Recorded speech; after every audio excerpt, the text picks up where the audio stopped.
même essayer de faire un petit 10 minutes de cours sur effectivement la grotte de Blombos. De Blombos, oui. Alors en fait, c'est un sujet que je voulais aborder parce que aujourd'hui, la recherche a statué sur beaucoup de choses qui faisaient débat. Autrefois, l'Afrique du Sud est le berceau de tout.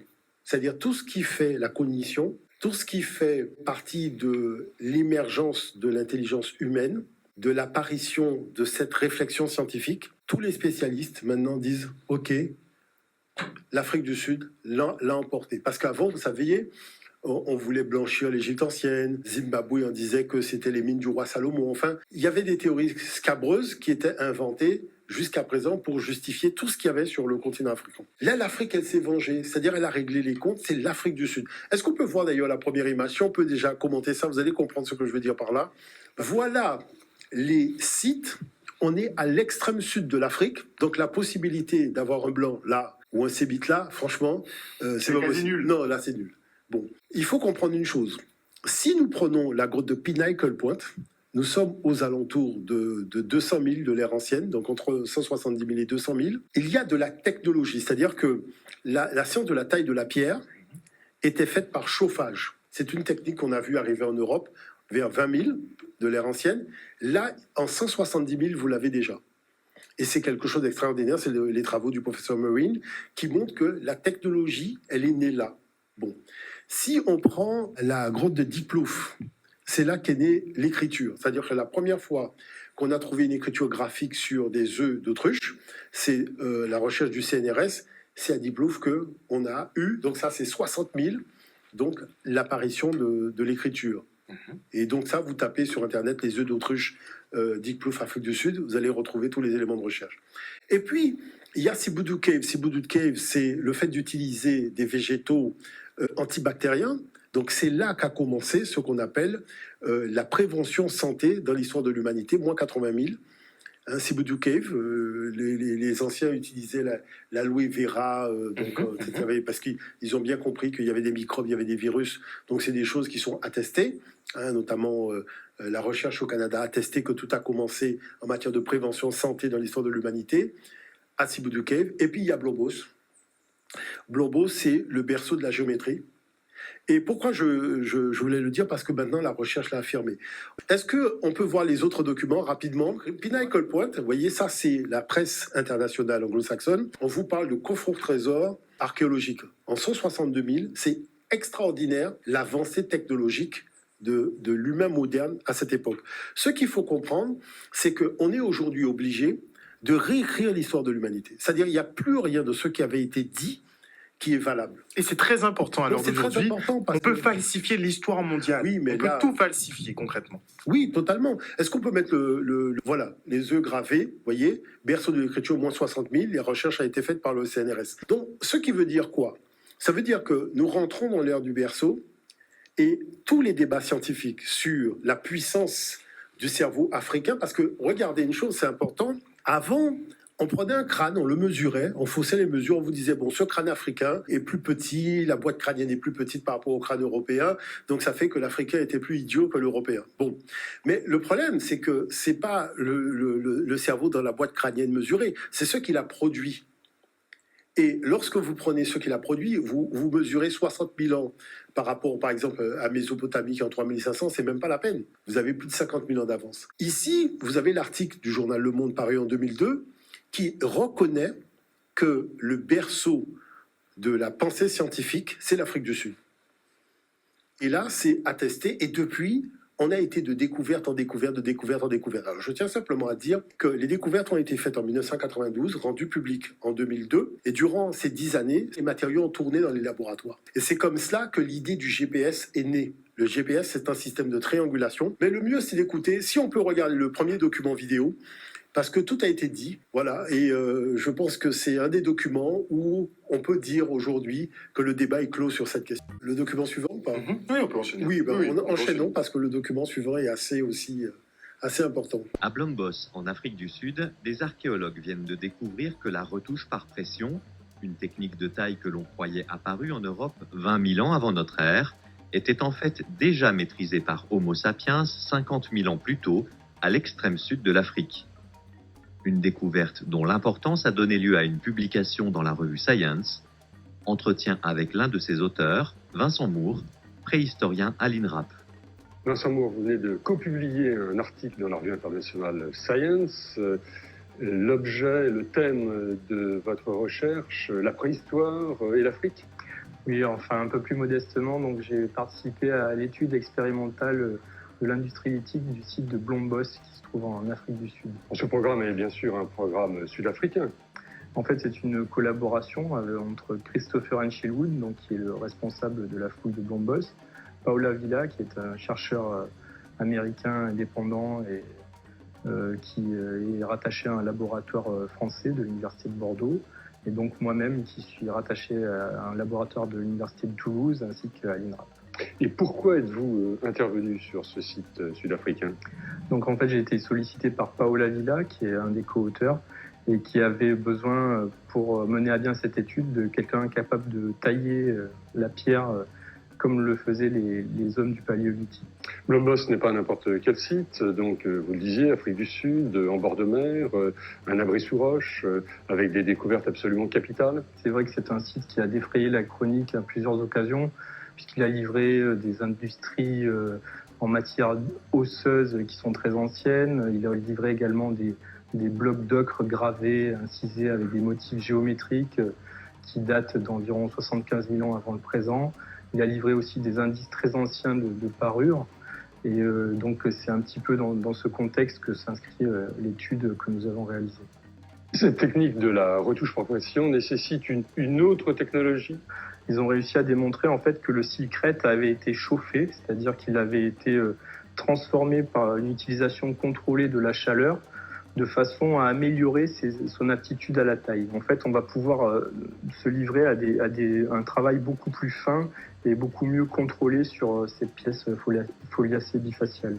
On connaissait déjà cette retouche par pression dans l'Europe occidentale? C'est une technique qui était attestée jusqu'à présent à partir de 20 000 ans avant le présent en Europe, en Eurasie et en particulier en Europe dans un faciès du Paléolithique supérieur qui s'appelle le Solutréen.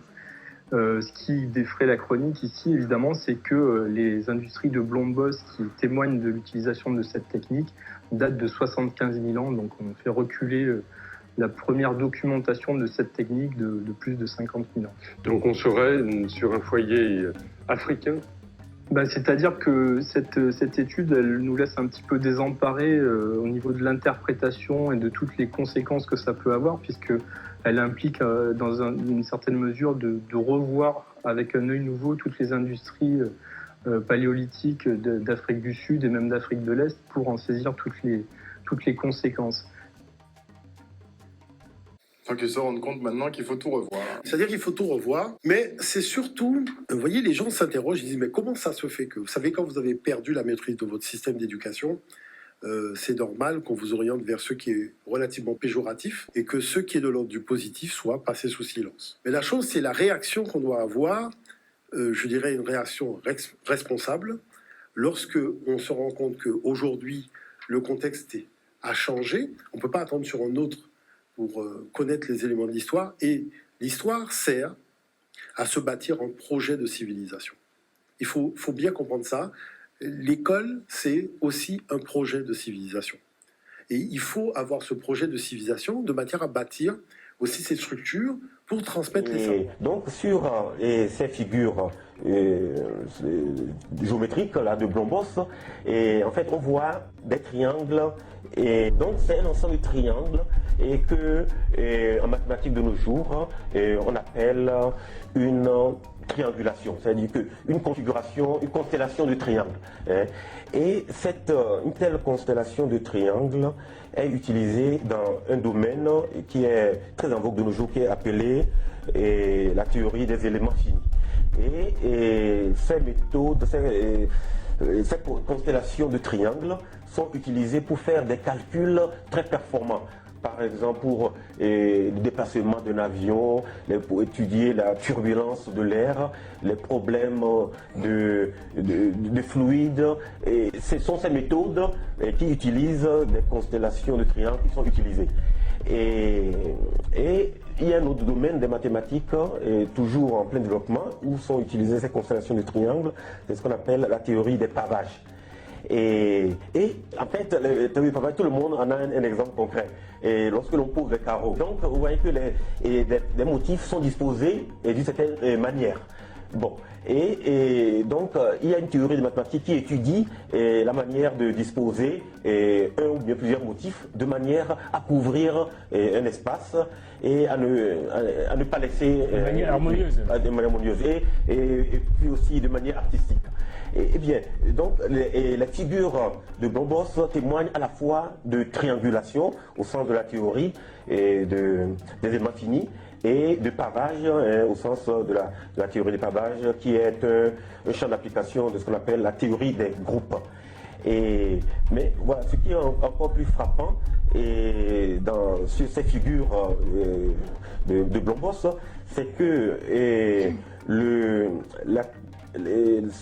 ces figures-là ont des propriétés qui ont été étudiées en théorie des éléments finis et qui montrent que c'est une triangulation qui donne un résultat plus performant que d'autres triangulations qu'on utilise dans la théorie des éléments finis.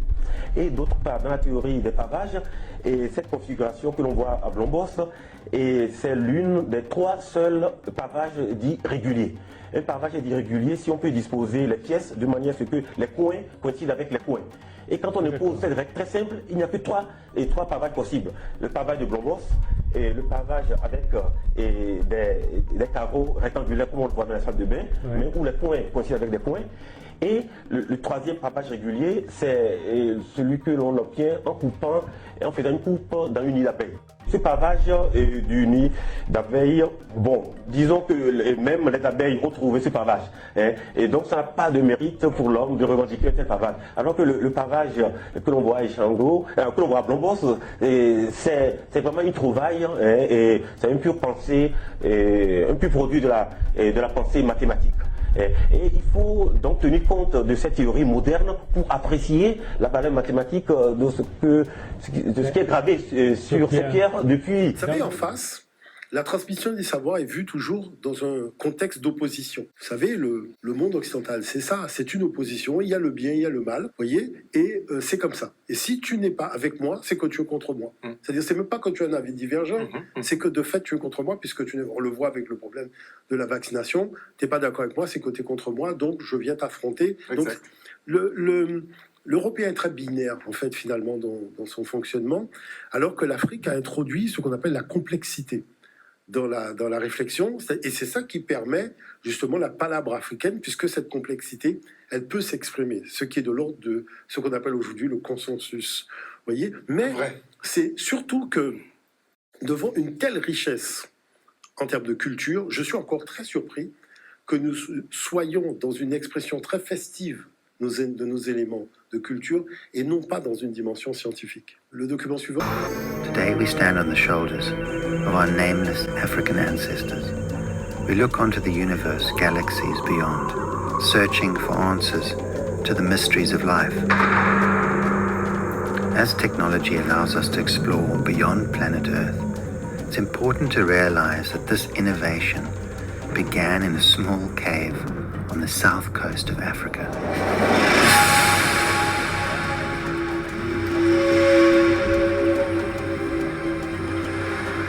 Professor Christopher Henshelwood and his team of South African and international scientists have uncovered a series of finds that have rocked the scientific world. In Blombos Cave and Klipdrift Shelter, they have found the oldest evidence in the world of complex chemistry, the world's oldest abstract art. They are brushing back time, opening the scientific time machine that tells the story of our greatest human secret. After 100,000 years ago, there's this almost explosion of changes in technology, of changes in symbolic material culture, of a whole slew of inventions that were not present before 100,000. That is the basis of all our writing today. It's the basis of our computers today. It's the basis of every single thing we use to symbol today. That is what this is all about. And all of this took place right here in this region 100,000 years ago, It's the beginning of all art, it's the beginning of all science, it's the beginning of all technology, it's the beginning of very strong social systems as well.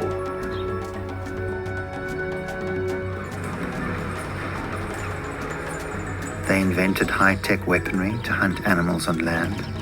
For the first time, they learned to intimidate big predators. And finally, the age of exploration had begun.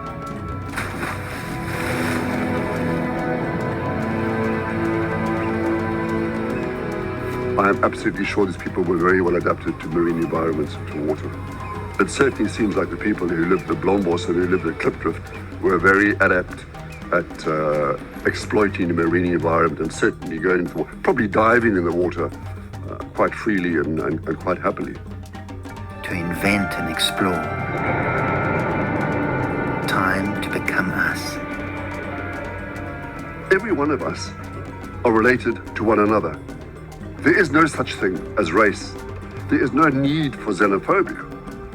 We should pull together, we should work together, because we are one group of people who've come from this region, who've been responsible for these incredible developments 100,000 years ago, who've been a part of this whole story of humans, of human evolution, of human development, of human intelligence, of overcoming enormous obstacles and hurdles to get through that 100,000 years to become who we are today.